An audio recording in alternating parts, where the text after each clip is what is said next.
Tingginya biaya kuliah membuat beberapa kampus menawarkan opsi pembayaran uang kuliah melalui skema peminjaman online.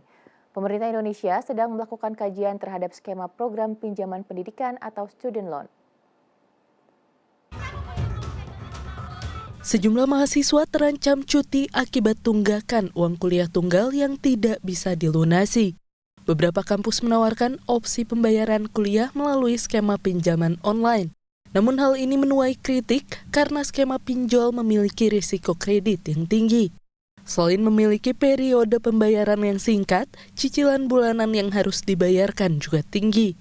Menurut Warsito, Deputi Bidang Koordinasi Peningkatan Kualitas Pendidikan dan Moderasi Beragam Kemenko PMK, pemerintah sedang mengkaji skema income contingent loan atau skema pinjaman tanpa bunga sebagai opsi pembayaran biaya pendidikan tingkat tinggi.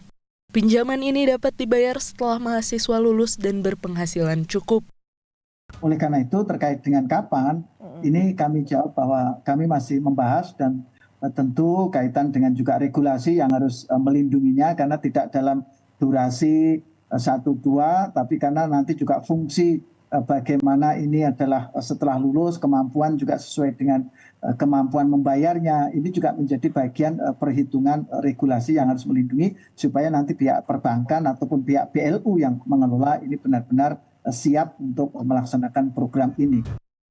Menurut Elza Elmira, riset dari University of Bonn, skema pinjaman mahasiswa sudah pernah diterapkan pada tahun 1980, namun tingkat gagal bayarnya mencapai 95%. Hal itu menjadi beban bagi pemerintah dan risiko bagi pihak ketiga yang mendukung program tersebut. Namun ia percaya dengan kecanggihan sistem perpajakan dan sistem pelacakan penduduk yang dimiliki Indonesia, skema pinjaman mahasiswa bisa diterapkan lagi. Jadi memang waktu itu permasalahan utamanya adalah di trackingnya tadi seperti yang Prof. Warsito jelaskan tadi, karena sulit di tracking setelah mereka lulus, sulit diikuti ini kemana-kemana aja nih mahasiswa yang sudah dikasih pinjaman ini. Dan akhirnya mereka tidak bisa diminta untuk membayar utangnya kembali gitu.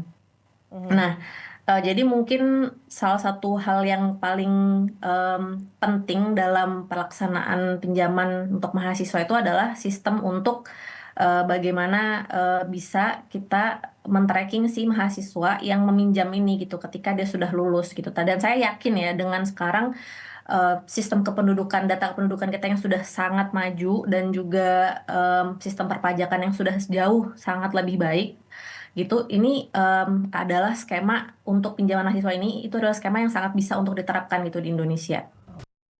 Opsi skema pinjaman mahasiswa diharapkan bisa berjalan dengan lancar agar mahasiswa tanah air bisa melanjutkan pendidikan tanpa hambatan finansial.